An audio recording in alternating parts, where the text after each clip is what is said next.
يصلح لكم أعمالكم ويغفر لكم ذنوبكم ومن يطع الله ورسوله فقد فاز فوزا عظيما. സ്നേഹാതിഥികരായ സത്യവിശ്വാസികളെ, സത്യവിശ്വാസിനികളെ, ജീവിതത്തിൻ്റെ സർവ്വമേഖലകളിലും സർവശക്തനും അളവറ്റ ദയാവരനുമായ അള്ളാഹുവിൻ്റെ കൽപ്പനാ നിർദ്ദേശങ്ങൾ ജീവിതത്തിലുടനീളം പാലിക്കണമെന്നുള്ള വസീയത്ത് സ്വന്തത്തെ മറക്കാതെ ഓരോ വിശ്വാസിനികളെയും ഓർമ്മപ്പെടുത്തുകയാണ്. അത്തരം മുത്തഖീങ്ങളിൽ അല്ലാഹു റബ്ബുൽ ഇസ്സത്ത് നാം ഏവരെയും ഉൾപ്പെടുത്തുമാറാകട്ടെ. ലോക ചരിത്രത്തിലെ ഏറ്റവും അത്യുജ്വലമായ പ്രഭാഷണം ഏതാണ് എന്ന് ചോദിച്ചാൽ ഇസ്ലാമിക പരിപ്രേക്ഷ്യത്തിൽ നിന്നുകൊണ്ട് പറയുവാനാകും, അത് ഹിജ്റ 10 യൗമുൻ നഹറിൽ മക്കയിൽ വച്ച് നടന്ന അതിഗംഭീരമായ ഹജ്ജത്തുൽ വിദാ. പ്രവാചകർ സ്വല്ലല്ലാഹു അലൈഹി വസല്ലം തങ്ങൾ ഹജ്ജ് ചെയ്തുകൊണ്ട് ഒടുക്കത്തെ പ്രഭാഷണമെന്ന് വിശദീകരണം വന്നിട്ടുള്ള പ്രവാചകർ സ്വല്ലല്ലാഹു അലൈഹി വസല്ലം തങ്ങളുടെ അറഫ പ്രസംഗമാണ്. ആദർശബോധവും പ്രബോധനത്തിൻ്റെ അനിവാര്യതകളും വിളിച്ചോതുന്നതായിരുന്നു ആ പ്രഭാഷണം. സമത്വത്തിൻ്റെയും നീതിയുടെയും നിയമവശങ്ങളെ പഠിപ്പിക്കുന്ന പ്രഭാഷണം കൂടിയായിരുന്നു അറഫ പ്രസംഗം. മനുഷ്യാവകാശവും സാമൂഹ്യ നീതിയും മനുഷ്യരുടെ ജീവനും സ്വത്തിനും അവൻ്റെ അഭിമാനത്തിനും പ്രാധാന്യം നൽകുന്ന മഹത്തരമായ പ്രഭാഷണമാണ് 1400 വർഷങ്ങൾക്ക് മുമ്പ് അറഫ മൈതാനി കേട്ട ആ പ്രഭാഷണം. പലിശ എന്ന ഏറ്റവും വലിയ ചൂഷണത്തിനെതിരെ ശക്തമായി പ്രബോധനം ചെയ്തു ആ പ്രഭാഷണത്തിൽ കൂടി. രക്തപ്പകയും പ്രതികാരങ്ങളും ഉന്മൂലനം ചെയ്യുന്ന ഒരു പ്രഭാഷണമായിരുന്നു ആ പ്രഭാഷണം. സ്ത്രീകളോട്, പ്രത്യേകിച്ച് ഭാര്യമാരോട് നല്ല നിലയിൽ വർത്തിക്കണമെന്ന് ഭർത്താക്കന്മാരോട് പഠിപ്പിച്ച ഒരു പ്രഭാഷണമായിരുന്നു അറഫ പ്രസംഗം. വർഗ, ജാതി, വർണ്ണ വിവേചനങ്ങൾക്കെതിരെ കൃത്യമായ നിലപാടുകൾ ലോക മനുഷ്യരെ പഠിപ്പിച്ച ഒരു പ്രഭാഷണമാണ് അറഫ പ്രസംഗം. അടിസ്ഥാനപരമായി മഹത്തായ ഇസ്ലാം ദീനിൻ്റെ എല്ലാ നിയമവശങ്ങളും പൂർത്തീകരിച്ചുകൊണ്ടുള്ള ഇസ്ലാമിൻ്റെ അത്യുജ്വലമായ പ്രവാചകർ സ്വല്ലല്ലാഹു അലൈഹി വസല്ലം തങ്ങളുടെ വിളംബരമായിരുന്നു അറഫ പ്രഭാഷണം. അത് മനുഷ്യരുടെ സമത്വത്തിന് വേണ്ടിയുള്ള പ്രഭാഷണമായിരുന്നു. അടിച്ചമർത്തപ്പെട്ടവർക്ക് വേണ്ടിയുള്ള ഉയർത്തെഴുന്നേൽപ്പിൻ്റെ പ്രഭാഷണമായിരുന്നു. വർണ്ണവിവേചനങ്ങൾക്കെതിരെയുള്ള അത്യുജ്വലമായ പ്രസംഗമായിരുന്നു. ഇതെല്ലാം നടന്നത് 1400 വർഷങ്ങൾക്ക് മുമ്പാണ്. ജാഹിലിയ്യ കാലഘട്ടമെന്ന് വിശേഷിപ്പിക്കുന്ന, ഇരുണ്ട യുഗമെന്ന് ചരിത്രകാരന്മാർ വിശേഷിപ്പിച്ച ആ കാലഘട്ടത്തിൽ മനുഷ്യരെയെല്ലാം ഞെട്ടിപ്പിക്കുന്ന ഒരു പ്രഭാഷണമാണ്. അടിസ്ഥാനപരമായി മനുഷ്യരുടെ മാഗ്ന കോട്ട എന്താണെന്ന് പഠിപ്പിച്ച ഒരു പ്രഭാഷണവും കൂടിയായിരുന്നു അറഫ പ്രഭാഷണം. നമുക്കറിയാം, 948 ഡിസംബർ 10 UNO എന്ന് പറയുന്ന യുണൈറ്റഡ് നേഷൻ ഓർഗനൈസേഷൻ മനുഷ്യർക്ക് തുല്യതയുണ്ട് എന്നുള്ള ഒരു നീതി ലോകത്തോട് പറഞ്ഞത്. മനുഷ്യ സമത്വത്തിൻ്റെ, മനുഷ്യാവകാശത്തിൻ്റെ ഒരു അടിസ്ഥാന പ്രഖ്യാപനമായിട്ടാണ് UNOയുടെ അന്നത്തെ പ്രഖ്യാപനം ലോകം ഇന്നും കാണുന്നത്. നോക്കൂ, ഇന്നിൻ്റെ കാലഘട്ടത്തിൽ തൻ്റെ മതത്തിൽപ്പെടാത്തവരെയെല്ലാം ഉന്മൂലനം ചെയ്യുവാനായി വെമ്പൽ കൊള്ളുന്ന എത്രയോ ലോക രാഷ്ട്രങ്ങൾ നമ്മുടെ മുന്നിലുണ്ട്.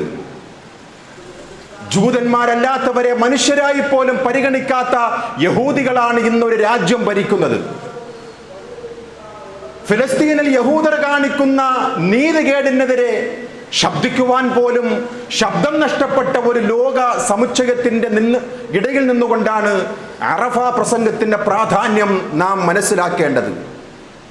നമുക്കറിയാം, ഇന്ന് മനുഷ്യാവകാശ ധ്വംസനത്തിൻ്റെ ഏറ്റവും വലിയ പ്രതീകങ്ങളായി ലോകത്ത് നിലനിൽക്കുന്ന മ്യാൻമാർ, ശ്രീലങ്ക, ചൈനയിലെ ഉയ്ഘൂർ എന്ന് പറയുന്ന ആ രാജ്യം അവിടങ്ങളിലെല്ലാം മുസ്ലിംകളായി പിറന്നതിൻ്റെ പേരിൽ, ലാ ഇലാഹ ഇല്ലല്ലാഹ് മൊഴിഞ്ഞതിൻ്റെ പേരിൽ ഉന്മൂലനം ചെയ്യുവാൻ വെമ്പൽ കൊണ്ട് ജീവിതത്തെ അടയാളപ്പെടുത്തുന്ന ധിക്കാരികളായിട്ടുള്ള ചില രാഷ്ട്രങ്ങളിലെ നിലപാടുകളാണ് നാം കാണുന്നത്.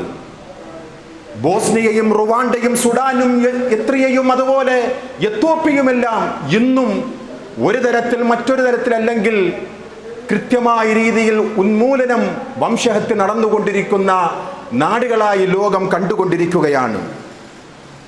നമ്മുടെ രാജ്യവും പിന്നോട്ടല്ല. മണിപ്പൂർ എന്ന് പറയുന്ന ഒരു പ്രദേശത്ത് തന്നെ ഒരു മതത്തെ ഉന്മൂലനം ചെയ്യുവാനായി ഭരണാധികാരികളുടെ ഒത്താശയോടുകൂടി ചെയ്യുന്നത് വർഷങ്ങൾ നീണ്ടു നിൽക്കുന്ന ഒരു പ്രക്രിയയായിട്ടാണ് മാധ്യമങ്ങൾ നമ്മെ പഠിപ്പിച്ചുകൊണ്ടിരിക്കുന്നത്. ഇസ്ലാമോഫോബിയ എന്ന് പറയുന്ന ഇസ്ലാമിക വിരുദ്ധത ലോകത്തെമ്പാടും പ്രത്യേകിച്ച് നമ്മുടെ ചുറ്റുപാടുകളിലും നടന്നുകൊണ്ടിരിക്കുകയാണ്. ഇസ്ലാമോഫോബിയ മുസ്ലിം വിദ്വേഷം പകർത്തുവാനായി സ്വയം കുത്തിപ്പരിക്കേൽപ്പിച്ച കന്യാസ്ത്രീകളുള്ള ഒരു ലോകത്താണ് നാം ജീവിക്കുന്നത്. മാഷാ അല്ലാഹ് എന്നുള്ള സ്റ്റിക്കർ ഒട്ടിച്ചുകൊണ്ട് അപരവിദ്വേഷം വളർത്തുവാനായി രാഷ്ട്രീയക്കാർ പോലും മുന്നോട്ട് വരുന്ന ഒരു ലോകത്താണ് നാം ജീവിക്കുന്നത് എന്നുള്ള ഒരു ബോധത്തോടു കൂടിയാണ് ഈ വിഷയം നാം കൈകാര്യം ചെയ്യുന്നത്. അവരുടെ വേഷം കണ്ടാൽ മതി എന്ന് പറയുന്ന ഭരണാധികാരി രാജ്യം ഭരിക്കുന്ന ഒരു രാജ്യത്താണ് നാം ജീവിക്കുന്നത്. വേഷം കണ്ടാൽ തിരിച്ചറിയുവാൻ സാധിക്കും. ലവ് ജിഹാദും ലാൻഡ് ജിഹാദും തുപ്പൽ ജിഹാദും അവസാനം വോട്ട് ജിഹാദുമായി മാറിയിരിക്കുന്ന ഇന്നിന്റെ കാലഘട്ടത്തിൽ അറഫ പ്രഭാഷണത്തിന് ഏറ്റവും പ്രസക്തിയുണ്ട് സഹോദരങ്ങളെ. എത്രത്തോളം നമ്മുടെ മഹത്തായ രാജ്യത്ത് ചില സംസ്ഥാനങ്ങൾ നീതി നടപ്പിലാക്കി എങ്ങനെയാണ് വെള്ളിയാഴ്ചകളിൽ ഖുതുബ നടത്തേണ്ടത് എന്നുപോലും ഗവൺമെന്റിന്റെ തിട്ടൂരത്തിന്റെ അടിസ്ഥാനത്തിൽ വേണം പ്രഭാഷകന്മാർ ഖത്തീബുമാർ പ്രഭാഷണം നടത്തേണ്ടത് എന്ന് ഇന്ത്യ രാജ്യത്തിലെ ചില സംസ്ഥാനങ്ങളിൽ പോലും നിയമം നടന്നുകൊണ്ടിരിക്കുമ്പോൾ അവിടെയാണ് അറഫ പ്രഭാഷണത്തിന്റെ പ്രസക്തി എന്ന് നാം മനസ്സിലാക്കുക. വ്യായാമ കൂട്ടായെ പോലും ജിഹാദായി തെറ്റിദ്ധരിക്കുന്ന, ലഹരിയും കള്ളക്കടത്തും അതിന് വിരുദ്ധമായി പ്രഭാഷണം നടത്തുമ്പോൾ അതിന് മുച്ചൂടും അടിമപ്പെട്ടുകൊണ്ടിരിക്കുന്നത് ഒരു സമൂഹത്തിലെ ആൾക്കാരാണ്, ഒരു സമുദായത്തിലെ വിദ്യാർത്ഥികളാണ് എന്ന് പോലും മുസ്ലിം നാമധാരികൾ പോലും ഇസ്ലാമോഫോബിയോ തെറ്റിദ്ധരിപ്പിക്കുന്ന ഇന്നിന്റെ കാലഘട്ടത്തിൽ ലാ ഇലാഹ ഇല്ലല്ലാഹ് എന്നുള്ള കലിമത്ത് തൗഹീദ് പോലും ഫാസിസമായി തെറ്റിദ്ധരിപ്പിക്കുന്ന ഒരു ലോകമാണ് നാം കണ്ടുകൊണ്ടിരിക്കുന്നത്. ഇവിടെയാണ് മഹത്തായ അറഫ പ്രഭാഷണത്തിന്റെ പ്രാധാന്യവും ഗരിമയും. നമുക്കറിയാം ഇന്നിന്റെ രാജ്യത്ത് ജാതിപറയും സാമൂഹ്യ വിവേചനത്തിന്റെ പേരിൽ പോലും ജീവൻ നഷ്ടപ്പെടുന്ന പ്രവണത കഴിഞ്ഞ ദിവസങ്ങളിൽ പോലും ചർച്ചകൾ ചെയ്തുകൊണ്ടിരിക്കുകയാണ്. നമുക്കറിയാം കണ്ണൂരിലെ അഞ്ചരക്കണ്ടി എന്ന് പറയുന്ന ദന്തൽ കോളേജിൽ ജാതിയുടെ അടിസ്ഥാനത്തിലാണ് അപമാനപ്പെടുത്തിയതിന്റെ പേരിൽ ആ വിദ്യാർത്ഥിക്ക് ജീവൻ ഒടുക്കേണ്ടി വന്നത് ഇന്നും ചർച്ചകൾ നടന്നുകൊണ്ടിരിക്കുകയാണ്. നാം കഴിഞ്ഞ ദിവസം എന്താണ് വിഷവത്തുകൾ പാകിയ ചില നാവുകൾ കേരളത്തോട് പറഞ്ഞുകൊണ്ടിരിക്കുന്നത്? 20 വർഷം സൗദി അറേബ്യയിലെ കാരാഗ്രഹത്തിൽ കിടന്നിരുന്ന അബ്ദുറഹീം എന്ന് പറയുന്ന ആ ഒരു സഹോദരൻ കോടിക്കണക്കിന് രൂപ ഫിദിയയായി കൊടുത്തുകൊണ്ട് ഇന്ത്യ രാജ്യത്തേക്ക് കഴിഞ്ഞ ദിവസം വന്നപ്പോൾ അതിനെതിരെയും വിഷം തുപ്പുന്ന രീതിയിലാണ് ചില വ്യക്തികൾ പ്രസംഗിച്ചതും സംസാരിച്ചതും തൂലിക ചലിപ്പിച്ചതും നാം കണ്ടതാണ്. എന്താണ് സഹോദരങ്ങളെ അറഫ പ്രസംഗത്തിലെ ഏറ്റവും ശ്രദ്ധേയമായിട്ടുള്ള പ്രഖ്യാപനം? പ്രവാചകർ സ്വല്ലല്ലാഹു അലൈഹി വസല്ലം തങ്ങൾ അവിടെ കൂടിയ 10,000 സ്വഹാബാക്കളെ വിളിച്ചുകൊണ്ട്, ലോകത്തെ വിളിച്ചുകൊണ്ട് പ്രഖ്യാപനം നടത്തുകയാണ്. യാ അയ്യുഹന്നാസ്, അല്ലയോ മനുഷ്യരെ, അലാ ഇന്ന റബ്ബക്കും വാഹിദുൻ, നിങ്ങളുടെ റബ്ബ് ഏകനാണ്. വഇന്ന അബാക്കും വാഹിദുൻ, നിങ്ങളുടെ പിതാവ് ഏകനാണ്. അലാ, അറിയണം നിങ്ങൾ, ലാ ഫളല ലിഅറബിയ്യിൻ അലാ അജമിയ്യിൻ, അറബികൾക്ക് അനറബിയേക്കാൾ പ്രത്യേകതയില്ല. വലാ ലിഅജമിയ്യിൻ അലാ അറബിയ്യിൻ, നേരെ തിരിച്ചും തഥൈവ. വലാ ലിഅഹ്മറ അലാ അസ്വദ വലാ അസ്വദ അലാ അഹ്മർ, ചുവപ്പുള്ളവനേക്കാൾ കറുത്തവന് വ്യത്യാസമില്ല, വിവേചനമില്ല. അതുപോലെ തിരിച്ചും കൃത്യമായ രീതിയിൽ അള്ളാഹുവിന്റെ പ്രവാചകർ സ്വല്ലല്ലാഹു അലൈഹി വസല്ലം തങ്ങൾ പഠിപ്പിച്ചു. അള്ളാഹുവിങ്കൽ ഏറ്റവും ഉന്നതനാകുന്നത് വർണ്ണവ്യത്യാസം കൂടാതെ, ജാതി പരിഗണിക്കാതെ, നിറങ്ങൾ പരിഗണിക്കാതെ അള്ളാഹു ആദരിക്കുക. ഇല്ലാ ബിത്തഖ്വാ, അള്ളാഹുവിനെ ഭയപ്പെട്ടുകൊണ്ട് ആരാണോ തഖ്വയോടുകൂടി ജീവിക്കുന്നത് അവരാണ് ഏറ്റവും ഫളലുള്ളവൻ, അവരാണ് ഏറ്റവും ഉന്നതൻ റബ്ബിന്റെ അടുക്കൽ. വിശുദ്ധ ഖുർആൻ കൃത്യമായി പഠിപ്പിച്ചു, ഇന്ന അക്രമക്കും ഇൻദല്ലാഹി അത്ഖാക്കും. സൂറത്തുൽ ഹുജറാത്തിലെ 13-ാമത്തെ ആയത്തിൽ കൂടി, മനുഷ്യരെ നിങ്ങളെല്ലാം ഒരേ ആണിൽ നിന്നും പെണ്ണിൽ നിന്നുമാണ്, തിരിച്ചറിയുവാൻ വേണ്ടിയാണ് വർണ്ണങ്ങളും ഗോത്രങ്ങളുമാക്കിയത്. റബ്ബിന്റെ അടുക്കൽ ഏറ്റവും ആദരണീയർ, കറാമത്തുള്ളവർ തഖ്വയുള്ളവരാണ് എന്ന് വിശുദ്ധ ഖുർആൻ പ്രഖ്യാപിച്ചു. അന്നാസു കുല്ലുഹും ബനു ആദം, മനുഷ്യരെ നിങ്ങളെല്ലാവരും ആദമിന്റെ മക്കളാണ്. വആദമു ഖുലിഖ മിൻ തുറാബ്, ആദമാകട്ടെ മണ്ണിൽ നിന്നും സൃഷ്ടിച്ചിരിക്കുകയാണ് എന്നുള്ള സമത്വത്തിന്റെ, നീതിയുടെ, വർണ്ണവിവേചനങ്ങൾക്കെതിരായിട്ടുള്ള പ്രഖ്യാപനം നടന്നത് 1400 വർഷങ്ങൾക്ക് മുമ്പ് അറഫ മൈതാനം കേട്ടതാണ്. അയ്യുഹന്നാസ്, അറഫ മൈതാനിയിൽ കേട്ട ഒന്നാമത്തെ പ്രഖ്യാപനം സഹോദരങ്ങളെ നമുക്ക് മാതൃകയുണ്ട്. അള്ളാഹുവിന്റെ റസൂൽ സ്വല്ലല്ലാഹു അലൈഹി വസല്ലം സ്വഹാബാക്കളെ വിളിച്ചുകൊണ്ട് പറയുകയാണ്, സ്വഹാബാക്കളെ, മനുഷ്യരെ, ഇസ്മഉ ഖൗലി, എന്റെ വാക്കിനെ നിങ്ങൾ പ്രത്യേകം ശ്രദ്ധിക്കണം, എന്റെ പ്രഭാഷണം നിങ്ങൾ ശ്രദ്ധിക്കണം. ഫഇന്നി ലാ അദ്രി ലഅല്ലി ലഅൽഖാകും ബഅദ ആമി ഹാദൽ മൗഖിഫ്, അടുത്ത വർഷം ഇതേ സ്ഥാനത്ത് ഞാൻ ഉണ്ടാകുമോ എന്ന് എനിക്കറിയില്ല സ്വഹാബാക്കളെ. അതുകൊണ്ട് ഞാൻ പറയുന്നത് നിങ്ങൾ ശ്രദ്ധാപൂർവം, അശ്രദ്ധരാകാതെ നിങ്ങൾ കേൾക്കണം. ഫസ്മഉ ബിന്നി ഉബയ്യിന ലക്കും, നിങ്ങളോട് ഞാൻ വിശദീകരിക്കുകയാണ് ചില കാര്യങ്ങൾ, ശ്രദ്ധിച്ചു കേൾക്കണം എന്ന് പ്രവാചകർ അറഫ മൈതാനികൾ വെച്ചുകൊണ്ട് സ്വഹാബാക്കളെ പഠിപ്പിക്കുകയാണ്. വിശ്വാസികളെ, അത് നമുക്ക് മാതൃകയാണ്. നാം ഒരു പ്രഭാഷണം കേൾക്കുമ്പോൾ, ഒരു ജുമയാണ്, അല്ലെങ്കിൽ ഒരു നസീഹത്താണ്, ഒരു സഹോദരനുമായിട്ടുള്ള സംസാരമാണ്, മാതാപിതാക്കളോടുള്ള മുലാഖാത്താണ്, ചങ്ങാതിമാരോടുള്ള സംസാരമാണ്, ഏത് മേഖലകളിലായിക്കോട്ടെ, ഇന്ന് ഇത് അശ്രദ്ധരാണ് പലരും. ഉമ്മയോട് സംസാരിക്കുമ്പോൾ തെറ്റുപറ്റിയിട്ടുണ്ട്, അത് തിരുത്തുക എന്നുള്ളതാണ് ഒരു വിശ്വാസിയുടെ ബാധ്യത. നാം പ്രത്യേകിച്ച് അതൊരു ശ്രദ്ധ കൊടുക്കാതെ മാതാപിതാക്കളോട് സംസാരിക്കുമ്പോൾ, വേണ്ടപ്പെട്ടവരോട് സംസാരിക്കുമ്പോൾ നമ്മുടെ കൈകളിൽ ഇരിക്കുന്ന സോഷ്യൽ മീഡിയകളിൽ നമ്മ ശ്രദ്ധ മുഴുവനും ചെലുത്തുകയാണ്. ഇതിനെ തിരുത്തുകയാണ് പരിശുദ്ധ ദീനുൽ ഇസ്ലാം. നിങ്ങൾ എൻ്റെ ഈ പ്രഭാഷണമുണ്ടല്ലോ, ശ്രദ്ധിച്ചു കേൾക്കണം, നിങ്ങൾ അശ്രദ്ധരാകരുത്. അതാണ് മൂസാ നബി അലൈഹിസ്സലാത്തു വസ്സലാമിനോട് തൂർ സൈനാ വച്ചുകൊണ്ട് വഹയി വാങ്ങുന്ന ആ സന്ദർഭത്തിൽ റബ്ബുൽ ഇസ്സത്ത് മൂസാ നബിയോട് പറയുന്ന ആ ഒരു ശ്രദ്ധേയമായ ഒരു സംഭവം വിശുദ്ധ ഖുർആനിലെ സൂറത്ത് ത്വാഹ 13-ാമത്തെ ആയത്തിൽ കാണാം. മൂസ, നിനക്ക് നാം വഹയി സന്ദേശം എത്തിക്കുകയാണ്, അതുകൊണ്ട് നീ എന്നിൽ നിന്നും ശ്രദ്ധിച്ചു കേൾക്കണം. ഇന്നനി അനല്ലാഹ് ലാ ഇലാഹ ഇല്ലാ അന ഫഅ്ബുദി, അല്ലാഹുവല്ലാത്ത ഒരു ആരാധകനുമില്ല. ഇല്ലാ അന ഫഅ്ബുദ്നി, എന്നെ അല്ലാതെ നീ ആരാധിക്കരുത്.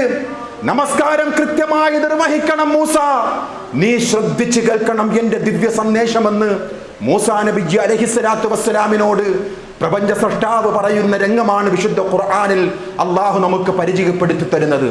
അള്ളാഹുവിന്റെ അടിയാറുകളിൽ സന്തോഷ വാർത്ത അറിയിക്കപ്പെട്ടവരുടെ ഗുണം എന്താണെന്ന് അള്ളാഹു വിശുദ്ധ ഖുർആനിലെ സൂറത്ത് സുമറിലെ 17-18 ആയത്തുകളിൽ കൂടി പറയുകയാണ്. അറഫ മൈതാനികൾ വെച്ചുകൊണ്ട് സ്വഹാബികൾ കേട്ടതിന്റെ പര്യായമാണ് ഈ വിഷയം എന്ന് നാം മനസ്സിലാക്കുക സഹോദരങ്ങളെ.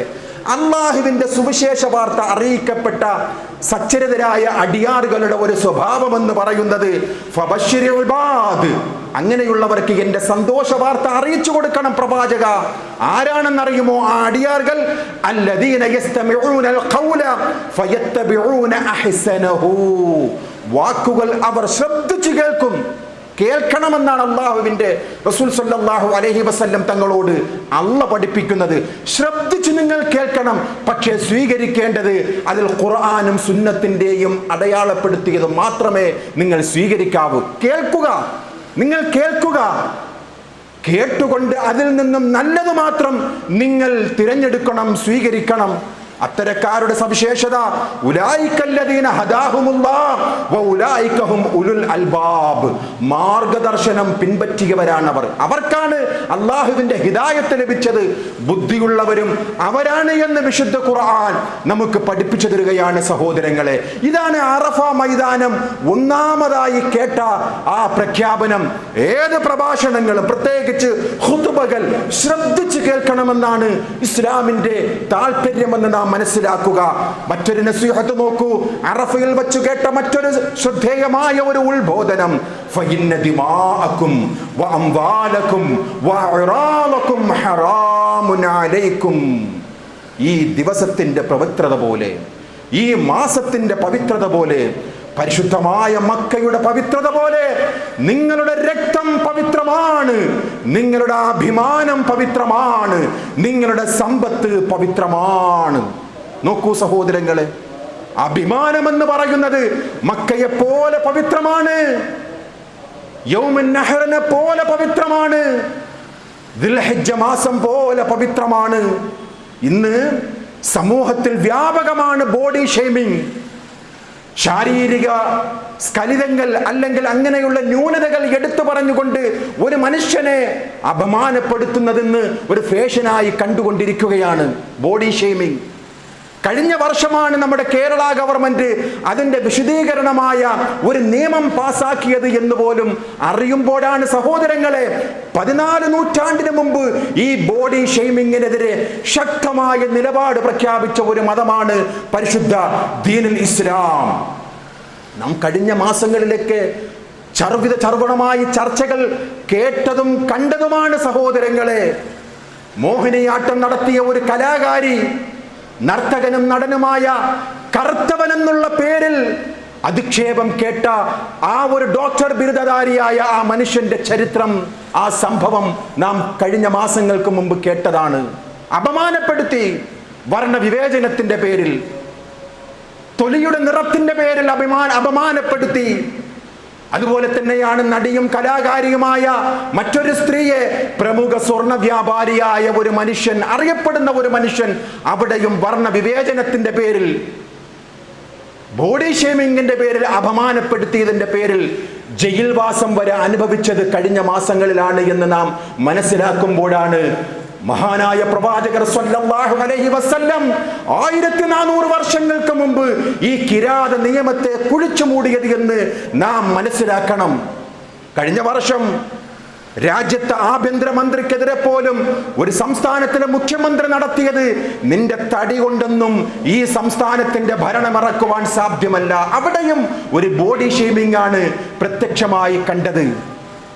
ശാരീരികമായിട്ടുള്ള ന്യൂനതകളെ ഒരു കുറവാക്കി കണ്ടുകൊണ്ട് അതിനെ സാമൂഹ്യ മാധ്യമങ്ങളിൽ പ്രചരിപ്പിക്കുക. ഇസ്ലാം ആ പ്രതലത്തിൽ നിന്നുകൊണ്ട് കൃത്യമായി അതിനെ കുഴിച്ചു മൂടുകയാണ്. റാഗിങ്ങിന്റെ പുതിയ രൂപം, ഓൺലൈൻ വഴി ഡിജിറ്റൽ പീഡനം നടന്നുകൊണ്ടിരിക്കുന്ന ഇന്നിന്റെ കാലഘട്ടത്തിൽ സ്വഭാവഹത്യ ഒരു ട്രോളായി മാറിയിരിക്കുകയാണ്. ഭീഷണിയും ബഹിഷ്കരണമെല്ലാം ഇന്ന് ഡിജിറ്റൽ പീഡനമായി നടന്നുകൊണ്ടിരിക്കുന്ന ഈ വേളയിൽ വിദ്യാർത്ഥി സമൂഹമേ വളരെ ശ്രദ്ധിക്കണം. ഈ വിഷയത്തിൽ സഹപാഠികളെ കുറിച്ച്, വേണ്ടപ്പെട്ടവരെ കുറിച്ച് ബോഡി ഷെയ്മിങ്ങിന്റെ പേരിലോ മറ്റേതെങ്കിലും പേരിലോ കുറവായോ കുറ്റമായോ കാണുന്നത് രാജ്യത്തിന്റെ നിയമം അനുകൂലിക്കുന്നില്ല എന്ന് മാത്രമല്ല, പ്രപഞ്ച സൃഷ്ടാവായ റബ്ബുൽ ആലമീൻ മഹാപാപമായി എണ്ണുകയാണ് വിശുദ്ധ ദീനുൽ ഇസ്ലാമിന്റെ പരിപ്രേക്ഷ്യത്തിൽ. കൃത്യമായി ഇസ്ലാം ദീൻ പഠിപ്പിച്ചു. അല്ലയോ വിശ്വാസികളെ, ലാ യസ്ഖറു ഖൗമുൻ അസാ അൻ യകൂനു ഖൈറൻ മിൻഹും വലാ നിസാഉം മിൻ നിസാ അസാ അൻ യകുന്ന ഖൈറൻ മിൻഹുൻ വലാ തൽമിസു അൻഫസകും വലാ തനാബസു ബിൽ അൽഖാബ് ബിഅസൽ ഇസ്മുൽ ഫുസൂഖ്. കൃത്യമായ സൂറത്തുൽ ഹുജറാത്തിലെ 11ാമത്തെ ആയത്തിൽ റബ്ബുൽ ഇസ്സത്ത് വിശദീകരിക്കുകയാണ്, നിങ്ങൾ ഒരു സമൂഹത്തെ മോശമായ വാക്കുകൊണ്ട് പരിചയപ്പെടുത്തരുത്. ഒരുപക്ഷെ നിങ്ങളെക്കാളും അവരായിരിക്കും ഖൈർ, സ്ത്രീകളെ, നിങ്ങൾ ഒരിക്കലും മറ്റുള്ള സ്ത്രീകളെ കുറിച്ച് അപമാന വാക്ക് പറയരുത്. നിങ്ങളെക്കാളും ശ്രേഷ്ഠവാർ അള്ളാഹുവിന്റെ അടുക്കൽ അവരായിരിക്കും. നിങ്ങൾ ശ്രദ്ധിച്ചുകൊണ്ട് പരസ്പരം പേര് വിളിക്കണം. ഇരട്ട പേര് വിളിച്ചുകൊണ്ട് നീ അപമാനപ്പെടുത്തരുത്. സാമൂഹ്യ മാധ്യമങ്ങളിലാകട്ടെ മറ്റേത് തലങ്ങളിലാകട്ടെ ബോഡി ഷെയ്മിങ്ങിന്റെ പേരിൽ അപമാനപ്പെടുത്തരുത് എന്ന് വിശുദ്ധ ഖുർആൻ. കാരണം വളരെ ഗൗരവമുള്ളതാണ് സഹോദരങ്ങളെ. അള്ളാഹുവിന്റെ റസൂൽ സ്വല്ലല്ലാഹു അലൈഹി വസല്ലം തങ്ങൾ സ്വഹീഹുൽ ബുഖാരി ഉദ്ധരിക്കുകയാണ് ഒരു ഹദീസ്. അള്ളാഹു ഇഷ്ടപ്പെടാത്ത ഒരു വാക്കുകൊണ്ട് നീ സഹോദരനെ അഭിമുഖീകരിച്ചാൽ ഒരുപക്ഷെ നിനക്കിഷ്ടമായിരിക്കും. അള്ളാഹുവിന് ഇഷ്ടപ്പെടാത്ത ഒരു വാക്ക് കാരണം നീ നരകത്തിൽ പ്രവേശിക്കും. നീ തഹജ്ജുദ് പോലെ നമസ്കരിക്കുന്നവനായിരിക്കും, തൗഹീദുള്ളവനായിരിക്കും. അള്ളാഹുവിന്റെ റസൂൽ പറയുകയാണ്, വഇന്നൽ അബ്ദ ലയതകല്ലമു ബിൽ കലിമതി മിൻ സഖത്തില്ലാഹി ലാ യുൽഖി ലഹാ ബാല യഹ്വി ബിഹാ ഫീ ജഹന്നം. നഊദു ബില്ലാഹ്. അല്ലാഹു കാത്തുരക്ഷിക്കുമാറാകട്ടെ. പറയുന്ന എന്നെയും കേൾക്കുന്ന നിങ്ങളെയും അള്ളാഹുവിന്റെ അപാരമായ കരുണ കൊണ്ട് മാത്രമേ പ്രത്യേകിച്ച് ഈ കാലഘട്ടത്തിൽ രക്ഷപ്പെടുവാൻ സാധ്യമാവുകയുള്ളൂ. അള്ളാഹു ഇഷ്ടപ്പെടാത്ത ഒരു കാര്യം കൊണ്ട് നിന്റെ സഹോദരനെ നീ അഭിമുഖീകരിച്ചാൽ നീ ഒരുപക്ഷെ തൗഹീദ് മറ്റുള്ളതെല്ലാം ഉള്ളവനാണെങ്കിൽ പോലും യഹ്വി ബിഹാ ഫീ ജഹന്നം, നരകമാണ് നിന്റെ അഭയസ്ഥാനമെന്ന് പഠിപ്പിച്ചു റസൂലുള്ളാഹി സ്വല്ലല്ലാഹു അലൈഹി വസല്ലം. നമുക്കറിയുമല്ലോ ചരിത്രം സഹോദരങ്ങളെ. പൊന്നാര റസൂലുള്ളാഹിന്റെ പ്രിയതമയായ ആയിഷ റളിയല്ലാഹു അൻഹ സഫിയ്യ റളിയല്ലാഹു അൻഹയെ കുറിയവൾ എന്നുള്ള ഒരു വാക്ക് പറഞ്ഞപ്പോൾ അള്ളാന്റെ റസൂൽ ആയിഷ ബീവിയെ വിളിച്ചുകൊണ്ട് ശാസിച്ചത് എത്രയോ ഹദീസ് ഗ്രന്ഥങ്ങളിൽ കാണുകയാണ്. ആയിഷ, നീ പറഞ്ഞ ഈ വാക്കുണ്ടല്ലോ, സഫിയ കുറിയവൾ തന്നെയാണ്, പൊക്കം കുറഞ്ഞവളാണ്, എന്നാലും നീ പറഞ്ഞ വാക്ക് സമുദ്രത്തിലിട്ടാൽ സമുദ്രം മുഴുവനും കലങ്ങിപ്പോകും ആയിഷ എന്ന് പറയുന്ന പ്രവാചകർ സ്വല്ലല്ലാഹു അലൈഹി വസല്ലം തങ്ങൾ പറഞ്ഞു, മൻ കാന യുഅ്മിനു ബില്ലാഹി വൽ യൗമിൽ ആഖിർ ഫൽയഖുൽ ഖൈറാ ഔ ലിയസ്മിത്. അള്ളാഹുവിലും അന്ത്യദിനത്തിലും നിനക്ക് വിശ്വാസമുണ്ടോ, നല്ലത് പറയൂ, അല്ലെങ്കിൽ നീ വായി മൂടുക എന്ന് അള്ളാഹുവിന്റെ റസൂൽ സ്വല്ലല്ലാഹു അലൈഹി വസല്ലം തങ്ങൾ നമുക്ക് പഠിപ്പിച്ചു തരികയാണ്. അറഫ മൈതാനിയിൽ കേട്ട പ്രഖ്യാപനമാണ് സഹോദരങ്ങളെ. വരിബൽ ജാഹിലിയ്യത്തി മൗദൂഅ്, പലിശക്കെതിരെയുള്ള ശക്തമായ പ്രഖ്യാപനം അള്ളാഹുവിന്റെ പ്രവാചകൻ അറഫ മൈതാനിയിൽ വെച്ച് പറഞ്ഞു. എന്നിട്ട് ഭർത്താക്കന്മാരായ സ്വഹാബാക്കളോട് അള്ളാഹുവിന്റെ റസൂൽ സല്ലല്ലാഹു അലൈഹി വസല്ലം തങ്ങൾ പറയുകയാണ്, വത്തഖുല്ലാഹ ഫിന്നിസാ, സ്ത്രീകളുടെ കാര്യത്തിൽ നിങ്ങൾ അള്ളാഹുവിനെ സൂക്ഷിക്കണമേ. സഹോദരങ്ങളെ, നമ്മുടെ ജീവിതത്തിൽ പല ഭാര്യമാരും വല്ലാതെ പ്രയാസപ്പെടുന്ന ഒരു ലോകത്താണ് നാം ജീവിക്കുന്നത്. ഭാര്യമാർക്ക് ഒരു ഉരുളച്ചോറ് കൊടുക്കുന്നത് പോലും സ്വതഖയാണെന്നോ പഠിപ്പിച്ചു റസൂലുള്ളാഹി സ്വല്ലല്ലാഹു അലൈഹി വസല്ലം. ഭാര്യയിൽ ഒരു തെറ്റ് കണ്ടാൽ നീ പൊതുയിടങ്ങളിൽ വെച്ചുകൊണ്ട് ശാസിക്കുക പോലും ചെയ്യരുത് എന്ന് റസൂലുള്ളാഹി സ്വല്ലല്ലാഹു അലൈഹി വസല്ലം. നിനക്ക് ശക്തമായ പ്രയാസം നിന്റെ ഭാര്യയോടുണ്ടെങ്കിൽ കവിളത്ത് അടിക്കരുത് എന്ന് അള്ളാന്റെ റസൂൽ പറയുകയാണ് സ്വല്ലല്ലാഹു അലൈഹി വസല്ലം. സാധിക്കുമോ സഹോദരങ്ങളെ, ഭർത്താവായ നമുക്ക്, ഭർത്താക്കൾ എന്നുള്ള നിലയിൽ നമുക്ക് ഈ വചനാമൃതങ്ങൾ ഉൾക്കൊള്ളുവാൻ സാധിക്കുമോ? പലരും വിചാരിക്കുകയാണ് എൻ്റെ അടിമയാണ് പെണ്ണ്, പറയുന്നതൊക്കെ കേട്ടുകൊണ്ട് ജീവിച്ചോണം. അങ്ങനെ ഒരു നിയമം ആര് പഠിപ്പിച്ചു സഹോദരങ്ങളെ? അള്ളാന്റെ റസൂൽ പറയുന്നത് ഭാര്യമാരുടെ വായിലേക്ക് ഒരു ഉരുളച്ചോറ് കൊടുക്കുന്നത് പോലും ദിക്ർ പോലെ ഒരു ഇബാദത്താണ് എന്ന് റസൂലുള്ളാഹി സ്വല്ലല്ലാഹു അലൈഹി വസല്ലം തങ്ങൾ നമുക്ക് പഠിപ്പിച്ചു തരികയാണ്. ഫഇന്ന അഖദതുമുഹുന്ന ബി അമാനത്തില്ല, അള്ളാന്റെ അമാനത്താണ്. നമ്മളൊക്കെ സ്വീകരിച്ചിരിക്കുന്ന നമ്മുടെ ഭാര്യമാരുണ്ടല്ലോ, അവർ അടിമകളല്ല. 1400 വർഷങ്ങൾക്ക് മുമ്പുള്ള നയപ്രഖ്യാപനമാണ് അറഫയിൽ വെച്ചുകൊണ്ട് അള്ളാഹു നിങ്ങളിൽ ഏൽപ്പിച്ച അമാനത്താണ്.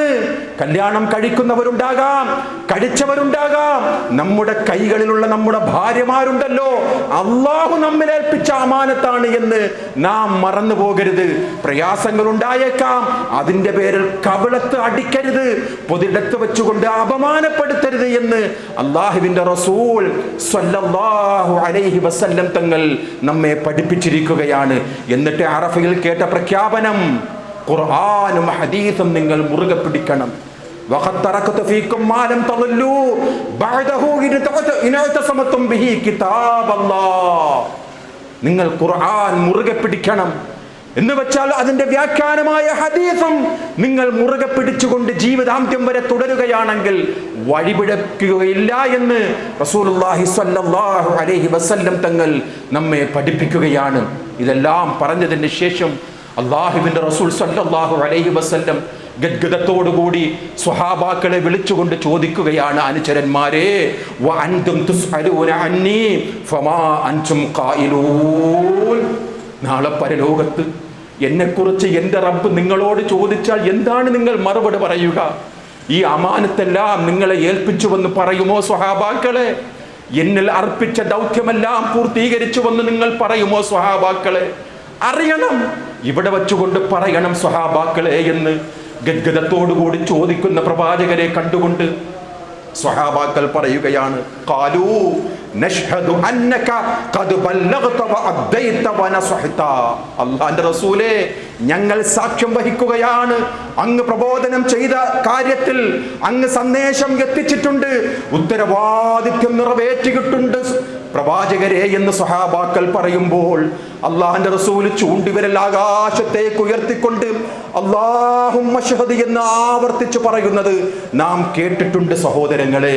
എന്നിട്ട് അള്ളാഹുവിന്റെ പ്രവാചകർ പറയുകയാണ്, ഹൽ ബല്ലഗ്ത അല്ലാഹുമ്മ ബല്ലഗ്ത ഫൽയുബല്ലിഗ് ഷാഹിദുൽ ഗായിബ്. സ്വഹാബാക്കളെ, ഇവിടെ കൂടിയവർ, ഈ ദൗത്യം ഏറ്റവർ ഇവിടെ എത്താത്തവർക്ക് എത്തിച്ചു കൊടുക്കട്ടെ എന്ന് പറയുന്നത് സഹോദരങ്ങളെ, പ്രബോധനത്തിന്റെ അനിവാര്യതയും അതിൻ്റെ ശ്രദ്ധേയമായിട്ടുള്ള ഇടപെടലും അള്ളാഹുവിൻ്റെ റസൂല് പറയുകയാണ്. വിശ്വാസിക്ക് ഒരിക്കലും മറക്കാൻ കഴിയാത്തതാണ് തബ്ലീഗ് എന്ന് പറയുന്ന ഈ പ്രബോധനം. ഒറ്റയ്ക്ക് ചെയ്യാം, കൂട്ടായ്മയിൽ കൂടി ചെയ്യാം, സാമൂഹ്യ മാധ്യമങ്ങളിൽ കൂടി ചെയ്യാം, പൊതുയിടങ്ങളിൽ പ്രഭാഷണങ്ങളിൽ കൂടി ചെയ്യാം, മദ്രസകളിൽ വെച്ചുകൊണ്ട് ചെയ്യാം, പള്ളികളിൽ വെച്ചുകൊണ്ട് ചെയ്യാം. അതെല്ലാം പ്രബോധനത്തിന്റെ വിവിധ തരമാണ് സഹോദരങ്ങളെ. പ്രബോധനം എന്ന് പറയുന്നത് ഒരിക്കലും ഒരു വിശ്വാസിയെ സംബന്ധിച്ചിടത്തോളം ഒരു ഉദുറുമില്ല എന്ന്.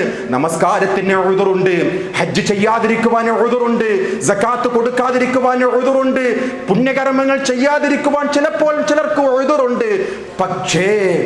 പക്ഷേ മരിക്കുവാൻ വേണ്ടി കിടക്കുന്ന ഉമർ റളിയല്ലാഹു തആല അൻഹു പോലും ആ ഉദ്റിന് ഉണ്ടായിരുന്നില്ല എന്ന് പറയുമ്പോഴാണ് സന്ദർശിച്ച ഒരു സ്വഹാബിയുടെ ഡ്രസ്സ് നിര്യാണിക്ക് താഴെ കണ്ടപ്പോൾ ആ സമയത്ത് പോലും പൊന്നാര റസൂലുള്ളാഹി സ്വല്ലല്ലാഹു അലൈഹി വസല്ലം തങ്ങളിൽ നിന്ന് ദീൻ പഠിച്ച ഉമർ ഇബ്നുൽ ഖത്താബ് റളിയല്ലാഹു അൻഹു ആ സ്വഹാബിയെ വിളിച്ചുകൊണ്ട് ഇർഫഅ സൗബക്, വസ്ത്രം ഉയർത്തിക്കോ, നിര്യാണിക്ക് മുകളിലാക്കിക്കോ നിന്റെ വസ്ത്രം, നരകത്തിലാണ് നീ ഇരിപ്പിടം. അള്ളാന്റെ റസൂൽ സല്ലല്ലാഹു അലൈഹി വസല്ലം തങ്ങൾ പറഞ്ഞു, നിര്യാണിക്ക് താഴെയുള്ള വസ്ത്രം ഉപയോഗിച്ചുകൊണ്ടാണ് നിന്റെ നമസ്കാരമെങ്കിൽ ലാ യുഖ്ബലുല്ലാഹ്, അള്ളാഹു സ്വീകരിക്കുകയില്ല എന്ന് പറയുമ്പോൾ മോഡേണിന്റെ പേരിൽ, പരിഷ്കൃതത്തിന്റെ പേരിൽ, സമൂഹം അങ്ങനെയാണ് പോകുന്നതിന്റെ പേരിൽ മക്കളെ ഇത് ഉപദേശിക്കുവാൻ കൂടുതൽ ആളുകളൊന്നും ഉണ്ടാവുകയില്ല. പലർക്കും ഉപദേശം ഇഷ്ടപ്പെടുകയില്ല. അന്ന് അങ്ങനെയുള്ള കാലഘട്ടത്തിൽ കൂടിയാണ് പോകുന്നത് സഹോദരങ്ങളെ. പ്രത്യേകിച്ച് വിദ്യാർത്ഥികളെ, മക്കളെ, നിങ്ങളെ ശ്രദ്ധിക്കണം. എന്ത് പുരോഗമനത്തിന്റെ പേരിലായാലും വസ്ത്രം നിര്യാണിക്ക് താഴെ വരാതിരിക്കുവാൻ അതീവ ജാഗ്രത പുലർത്തണം. ഈദ് മുസല്ലയിൽ കണ്ടു പല തൗഹീദ് മക്കളും, തൗഹീദ് ഉൾക്കൊണ്ടവർ പോലും അവരുടെ ഡ്രസ്സുകളിൽ ശ്രദ്ധ പുലർത്തുന്നില്ല സഹോദരങ്ങളെ. ഉമർ റളിയല്ലാഹു അൻഹു സക്രാത്തിന്റെ ഹാലിൽ കിടന്നിട്ട് പോലും ആ പ്രബോധനം പൂർത്തീകരിച്ച നമ്മുടെ നേതാവാണ്. സാന്ദർഭികമായിട്ട് പറയുകയാണ് സഹോദരങ്ങളെ, ആ പ്രബോധനം ഒരിക്കലും നമുക്ക് ഇടതടവില്ലാതെ ചെയ്യേണ്ടതാണ് എന്ന് നാം മനസ്സിലാക്കുക. അള്ളാഹുവിന്റെ പ്രവാചകർ സ്വല്ലല്ലാഹു അലൈഹി വസല്ലം തങ്ങൾ പിന്നെ പറയുന്ന നിങ്ങളുടെ സമ്പത്ത് പവിത്രമാണ്. നിങ്ങളുടെ അക്കൗണ്ടിലേക്ക് വരുന്ന ആ സമ്പത്തുണ്ടല്ലോ, വളരെ സൂക്ഷിക്കണം, വളരെ സൂക്ഷിക്കണം. അന്യന്റെ മുതലാണോ, അന്യന്റെ അവകാശമാണോ നാം ഭക്ഷിക്കുന്നത്, നമ്മുടെ മക്കളെ ഭക്ഷിക്കുന്നത്? സഹോദരങ്ങളെ, എന്നോടെന്ന പോലെ പറയുകയാണ്, പ്രാർത്ഥന പോലും സ്വീകരിക്കുകയില്ല. അല്ലാഹുവിൽ ശരണം, അല്ലാഹുവിൽ അഭയം തേടുക സഹോദരങ്ങളെ. തഹജ്ജുദും പുണ്യകർമ്മങ്ങളൊക്കെ നാം ചെയ്യുന്നവരാണ്. കഴിഞ്ഞ ദിവസം പോലും അറഫ നോമ്പ് പിടിച്ച റബ്ബിങ്കലേക്ക് അടുക്കുവാൻ, ഉളുഹിയ്യത്ത് അറുത്തുകൊണ്ട് റബ്ബിങ്കലേക്ക് അടുക്കുവാൻ ജീവിതത്തിലുടനീളം ഇബാദത്തുകൾ മുഴുകുന്ന സഹോദരങ്ങളെ, സമ്പത്ത് വളരെ സൂക്ഷിച്ചുകൊണ്ട് വേണം. അറിയുമോ ചരിത്രം സഹോദരങ്ങളെ? അബൂബക്കർ സിദ്ദീഖ് റളിയല്ലാഹു അൻഹുവിന്റെ അടുക്കൽ ഒരു കുട്ടി ഒരു പാനീയം കൊണ്ട് കൊടുത്തു. കുടിച്ചതിന് ശേഷമാണ് ചോദിക്കുന്നത്, ഇത് എവിടെന്നാ മോനെ? പറയുകയാ, ഇതേ ജാഹിലിയ കാലഘട്ടത്തിൽ മന്ത്രിച്ചൂതിയ അതിൽ നിന്നും കിട്ടിയ സമ്പത്ത് കൊണ്ട് വാങ്ങിയ ഈ പാനീയമാണ്, പാലാണ് എന്ന് പറയുമ്പോൾ മഹാനായ അബൂബക്കർ സിദ്ദീഖ് റളിയല്ലാഹു അൻഹു, സ്വർഗം കൊണ്ട് സുവിശേഷ വാർത്ത അറിയിക്കപ്പെട്ട 10 പേരിൽ ഒന്നാമനായ അമീറുൽ മുഅ്മിനീൻ അബൂബക്കർ സിദ്ദീഖ് റളിയല്ലാഹു അൻഹു പറയുകയാണ്, ലൗ ലം തഖ്റുജു ഇല്ലാ മഅ നഫ്സി ലഅഖറജതുഹാ. ഞാൻ മരിക്കേണ്ടി വന്നാലും എൻ്റെ വയറ്റിൽ പോയ ആ പാനീയം പുറത്തേക്ക് എടുക്കുക തന്നെ ചെയ്യും എന്ന് തൊണ്ടയിൽ കൈയിട്ടുകൊണ്ട് അതിനെ പുറത്തേക്കാക്കുവാൻ ശ്രമിക്കുന്ന അമീറുൽ മുഅ്മിനീൻ അബൂബക്കർ സിദ്ദീഖ് റളിയല്ലാഹു അൻഹു. സ്വഹീഹുൽ ബുഖാരി ഉദ്ധരിച്ച ഹദീസാണ് സഹോദരങ്ങൾ. ഇന്നത്തെ സമൂഹം ഉൾക്കൊള്ളുമോ? മന്ത്രിച്ചൂതിയ ഷിർക്കിന്റെ പണം പോലും വാങ്ങുന്ന മുവഹിദുകളെ അല്ലാഹ് നിങ്ങളെ പൊറുക്കുമോ? ഷിർക്കെന്ന് ബോധ്യമാകുന്ന ഷിർക്കിന്റെ വരുമാനം പോലും നാടിന്റെ ഐക്യത്തിന്റെ പേരിൽ വാങ്ങിക്കൂട്ടുന്ന പിതാക്കന്മാരെ പ്രയാസം കൊണ്ട് പറയുകയാണ്, ഒഴിവാക്കണം. അത് വാങ്ങിയില്ല എന്നും പറഞ്ഞുകൊണ്ട് മരിച്ചൊന്നും പോകൂല. ആദർശമാണ് അഭിമാനം. ആ അഭിമാനത്തെ കാത്തു സൂക്ഷിക്കണം. കണ്ണിന്റെ കൃഷ്ണമണി പോലെ ഷിർക്കിന്റെ പണമൊക്കെ വീട്ടുവരിയുടെ പേരിലൊക്കെ വാങ്ങുവാൻ നാണമില്ലേ? നാണമില്ലേ നമുക്ക്? എന്തിന്റെ പേരിലായിരുന്നാലും, അത് സമൂഹത്തിന്റെ ഐക്യത്തിന്റെ പേരിലായിരുന്നാലും, സമൂഹത്തിന്റെ ഏത് പേര് പറഞ്ഞാലും ഷിർക്കിന്റെ ഒരു അംശം നാം തീറ്റിക്കരുത്, ആരെയും കൊണ്ട് തീറ്റിപ്പിക്കരുത്. പലർക്കും ഒരു ഹുക്കം അറിയണം, ആ പണം അവിടെ കൊടുത്തുകൂടെ? എന്തിനാ നീ ആ പണിക്ക് നിൽക്കുന്നത്?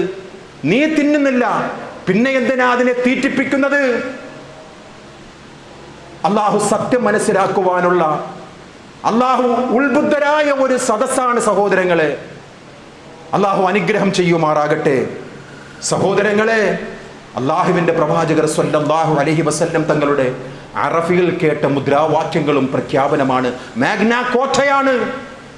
സമത്വത്തിന്റെ ഏറ്റവും വലിയ ബാലപാഠം പഠിപ്പിച്ച അറഫ പ്രസംഗമാണ് സഹോദരങ്ങളെ ഇന്ന് നാം ഈ ഖുതുബയിൽ കൂടി കേൾക്കുന്നത്.